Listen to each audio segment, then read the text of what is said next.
The Kith were known colloquially, and often disparagingly, as the Tfave or aliens. They didn't trade in credits, precious metals, or data. Their entire civilization, a vast, silent empire of crystalline ships that drifted between systems, was built on a single, immutable currency, the favor. To be granted a favor by a Kith was to receive a miracle. A new hyperdrive for a failing freighter, a cure for an incurable xenoviral plague, a whispered word that could topple a rival corporation. They could do almost anything. To owe a favor to a Kith was to wear a chain around your soul. Elias Thorne knew this better than anyone. He sat in the grimy cantina on Port Xylos, nursing a synthetic ale and staring at the datapad displaying his mounting debts. His ship, the Wanderlust, was 3 cycles from being seized.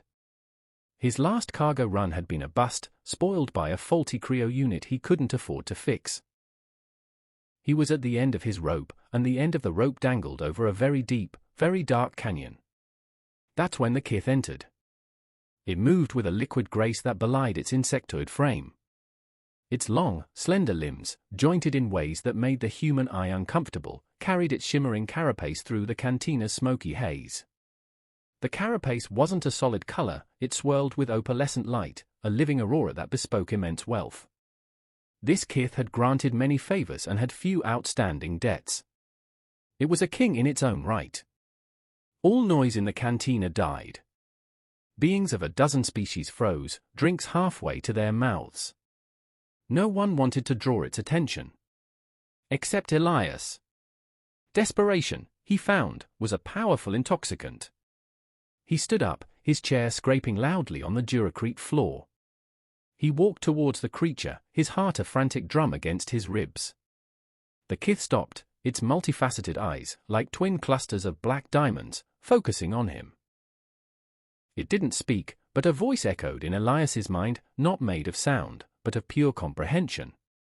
"You seek." The voice was not a question. It was a statement of fact. "I need a favor," Elias said, his own voice sounding coarse and clumsy in the sudden silence. "My ship. The cryo unit is shot. I need a new one. A mark for Stasis coil." The Kith tilted its head. The lights on its carapace swirled, greens and blues deepening. A simple thing. Matter and engineering. It can be provided. Relief washed over Elias, so potent it almost buckled his knees. "Thank you. I don't have much, but I can repay." "We do not trade in much," the voice interrupted, cool and smooth. "We trade in equivalence. You will receive a mark for Stasis coil. In return, you will owe us one favor. Of commensurate value. To be called upon at our choosing." "Commensurate value?" Elias stammered. "A Stasis coil is worth 20,000 credits, maybe." The Kith took a step closer. The air grew cold. "You mistake a price for the value. The value of the coil is not its cost in your flimsy currency. Its value is the continuation of your livelihood. Its value is the reclamation of your ship. Its value is the preservation of your freedom. That is the debt you will incur." Elias swallowed. The chain was already being forged. He could feel its phantom weight. But what choice did he have? "I accept." The Kith's carapace flared with a brilliant, golden light, the color of a deal being struck. "It is done. The coil will be delivered to your docking bay." And just like that, it turned and glided out of the cantina. The moment it was gone, the room erupted in whispers. Elias ignored them. He ran to the docking bay, and there it was, a brand new, top-of-the-line mark for Stasis coil, nestled in a transport cradle, still cold to the touch. The next 5 years were the best of Elias's life. With the new coil, the Wanderlust was more reliable than ever.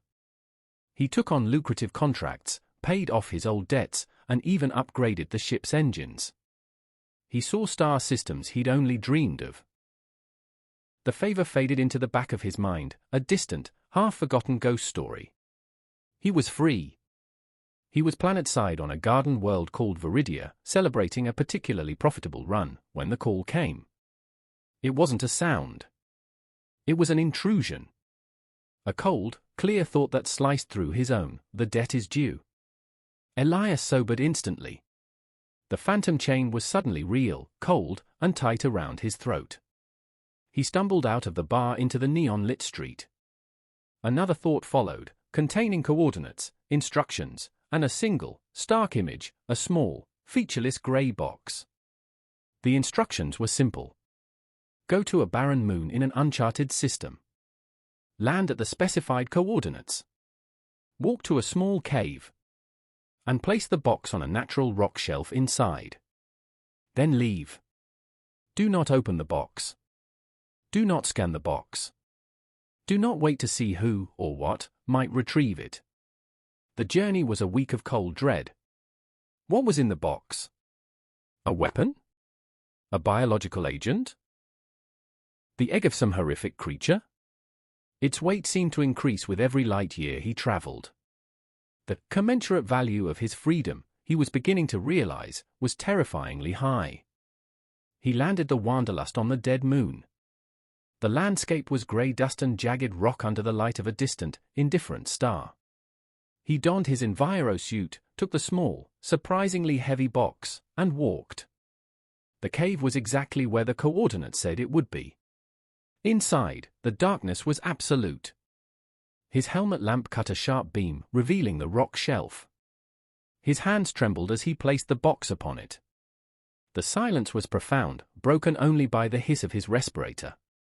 He had fulfilled his end of the bargain. He could leave. But curiosity was a primal human failing. What was in the box? What was worth his livelihood? He reached out, his fingers brushing the cool, metallic surface. As his glove made contact, a soft, chime-like sound emanated from within. It wasn't mechanical. It was organic. It was followed by another, another.